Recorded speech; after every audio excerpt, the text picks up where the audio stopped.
ఈరోజు మీరు ఒక్కసారి చూస్తే నేను ఒకటే హామీ ఇస్తున్నాను. రేపు రాబోయే రోజుల్లో ఏదైతే తెలుగు సంవత్సర నూతన సంవత్సరం రోజు ఉగాది, ఆ రోజున 5,90,000 గృహ ప్రవేశాలు చేపించే బాధ్యత నాది. మా మంత్రి గారికి ఈరోజు ఆదేశాలు ఇస్తున్నా, సెక్రటరీ కూడా ఆదేశాలు ఇస్తున్నా. పూర్తి చేసే బాధ్యత మీది. చేయకపోతే మాత్రం ఒప్పుకోనని ఈ రాయి చోట్లో మీ అందరికి కూడా విజ్ఞప్తి చేస్తున్నా. ఆ తర్వాత మీరందరికీ రాష్ట్రంలో విజ్ఞప్తి చేస్తున్నాను. అన్ని ఎన్యూమరేట్ చేస్తున్నాం. ఎవరెవరికి ఇల్లు లేదో వాళ్ళ పేర్లన్నీ రాస్తున్నాం. మళ్ళీ మళ్ళీ విజ్ఞప్తి చేస్తున్నాం. మీ పేర్లన్నీ నమోదు చేసుకోండి. ఒకవేళ పెద్దవాళ్ళు కానీ పిల్లలుంటే నేను ఒకటి కొత్తగా ఆలోచిస్తున్నాను, విడిపోకుండా కలిపాలని. అవసరమైతే పేరెంట్స్ ఉంటారు, పెళ్ళైన పిల్లలు ఉంటారు, ఇద్దరికి కూడా కలిపి ఒక ఇల్లు ఇస్తాం, 2 ఇండ్లు ఇస్తాం. ఒక గోడ కామన్గా కట్టి 2 ఇండ్లు ఒకటే ఇచ్చి కుటుంబాలని విడగొట్టాలని కొంతమంది ప్రయత్నం చేస్తారు. కుటుంబాలని కలపాలని నేను ప్రయత్నం చేస్తాను. కలిసి ఉంటే కలదు సుఖం, విడిపోతే అన్ని సమస్యలే. ఒక సెక్యూరిటీ, కుటుంబం ఒకటిగా ఉండాలి, ఐకమత్యంగా ఉండాలి. ఇలాంటి వినూత్నమైన కార్యక్రమానికి శ్రీకారం చుట్టడమే కాకుండా 2029కి మళ్ళీ హామీ ఇస్తున్నా, ఈ రాష్ట్రంలో ఇల్లు లేదనకుండా అందరికీ ఇండ్లు ఇచ్చే బాధ్యత ఈ ప్రభుత్వానిది. అదే సమయంలో మీ సొంత ఇల్లుంటే, ఇంటి జాగా ఉంటే కట్టుకోండి. మీకు లేకపోతే ఇప్పుడు ఉండే జాగాల్లో ఇస్తాం, లేకపోతే అక్విజిషన్ చేస్తాం. పట్టణ ప్రాంతాల్లో ఉంటే ఎంతవరకు వీలైతే అకామిడేట్ చేస్తాం. లేకపోతే 1+2 కానీ 3 కానీ అపార్ట్మెంట్స్ కట్టి బ్రహ్మాండమైన ఇన్ఫ్రాస్ట్రక్చర్ క్రియేట్ చేసే బాధ్యత నేను తీసుకుంటానని చెప్పి కూడా నేను మీకు తెలియజేస్తున్నా. ఇవన్నీ కూడా చేసి ఈరోజు నేను ఒకటే మిమ్మల్ని అందరినీ కోరుతున్నాను. ఇంటి జాగా లేని వాళ్ళు లేకుండా చేస్తాను, అందరికి ఇస్తాం. ఇండ్లు కట్టిస్తాం, ప్రతి ఒక్క ఇంటికి కరెంట్ ఇస్తాం. ఇంటిపైనే సోలార్ కరెంటు తయారు చేసుకుని పేదవాళ్ళైతే ఉచితంగా 100% ఎస్సీ ఎస్టీలకు ఇస్తాం, బీసీలకైతే సబ్సిడీ ఇస్తాం. తద్వారా మీరెవ్వరు కూడా కరెంట్ అనేది మళ్ళీ బిల్లు కట్టే పరిస్థితి లేకుండా చేసే బాధ్యత నాది. ఆ విషయం కూడా మీరు గుర్తుపెట్టుకోవాలి. ఒకప్పుడు కరెంట్ ఎక్కడి నుంచి వస్తుందో తెలియదు. ఇప్పుడు కరెంటు మాత్రం మన ఇంటిపై నుంచే ఉత్పత్తి చేసుకునే రోజులు వచ్చాయంటే, మన పొలంలో కరెంటు ఉత్పత్తి చేసుకునే పరిస్థితి వస్తే, ఒకప్పుడు పొలంలో పంటలు పండేటివి, ఇప్పుడు కరెంటు పండించే పరిస్థితికి వస్తున్నామని చెప్పి కూడా నేను మీకు తెలియజేస్తున్నా. ఒకప్పుడు నేను పవర్ సెక్టర్లో రిఫార్మ్స్ తీసుకొచ్చాను 99లో. 2004లో మీరందరూ కూడా నన్ను దానివల్ల మంచి జరిగితే హర్షించకుండా ఆ రోజు ఓడిపోయే పరిస్థితికి వచ్చాం. కానీ ఈరోజు మీరు చూస్తే నేను తీసుకొచ్చిన రిఫార్మ్స్ కానీ, తర్వాత సోలార్, ఎండతో కరెంటు సరఫరా చేయడం, గాలితో కరెంటు తయారు చేయడం, నీటితో కరెంటు తయారు చేయడం, ఇవన్నిటికీ ఎక్కువ ప్రాధాన్యత ఇచ్చాం. అదే గ్రీన్ ఎనర్జీ. ఈరోజు ఎలాంటి మన ప్రాంతంలో ఈ యొక్క పొల్యూషన్ లేకుండా ఇవన్నీ వచ్చే పరిస్థితి వస్తుంది.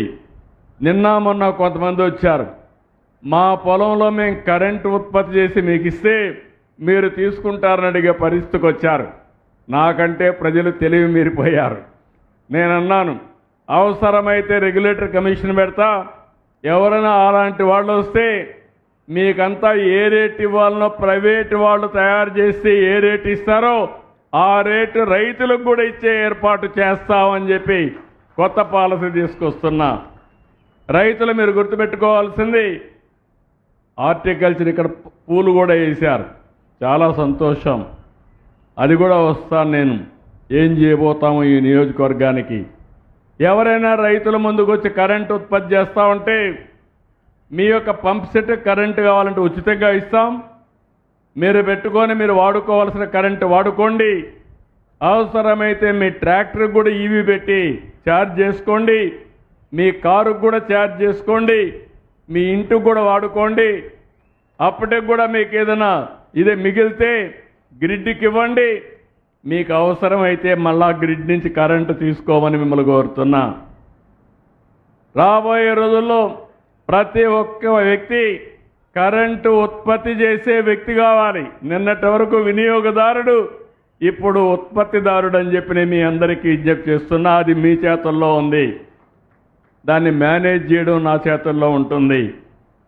ఒకప్పుడు నేను మా ఆడబిడ్డలకి మీరు ఒకసారి ఆలోచిస్తే వంట గ్యాస్ సిలిండర్లు ఇచ్చా.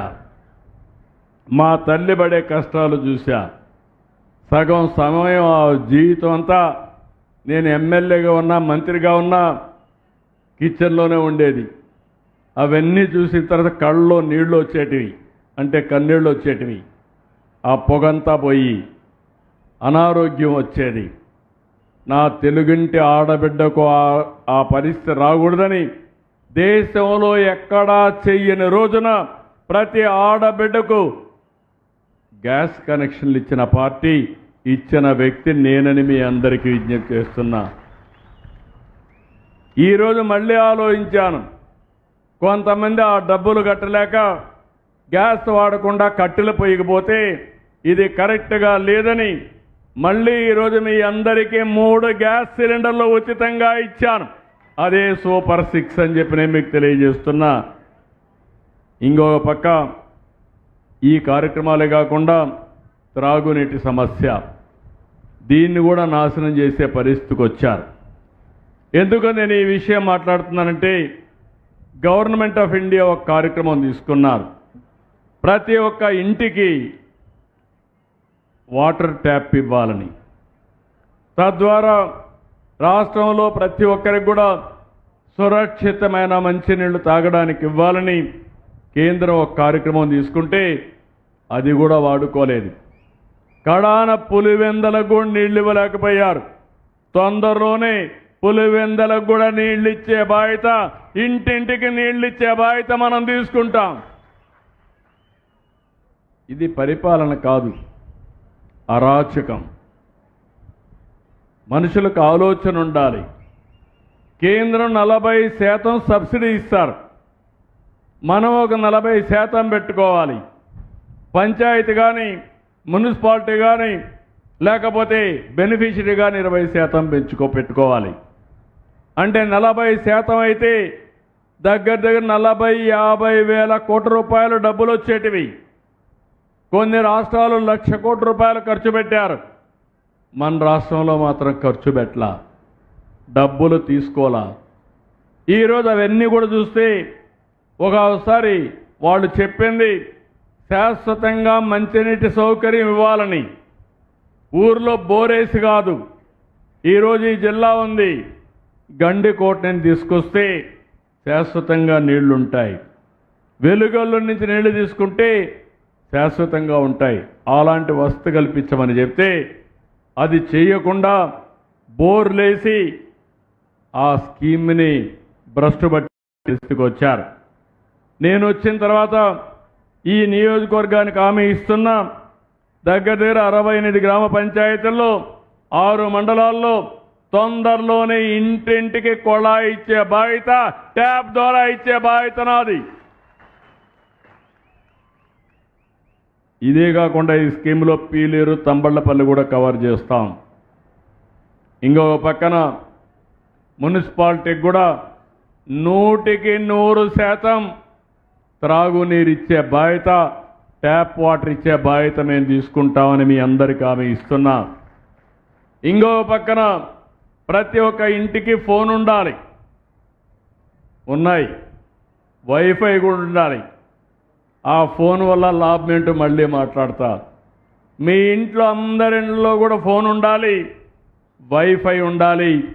మీరు ఏ పని కావాలన్నా ఇంట్లో చేసుకోవాలి తప్ప ఎక్కడికి పోయే పని లేకుండా చేస్తాను. ఇంకో పక్క మీ గ్రామాలు మీ టౌన్స్ అన్నీ కూడా పరిశుభ్రంగా ఉండాలి.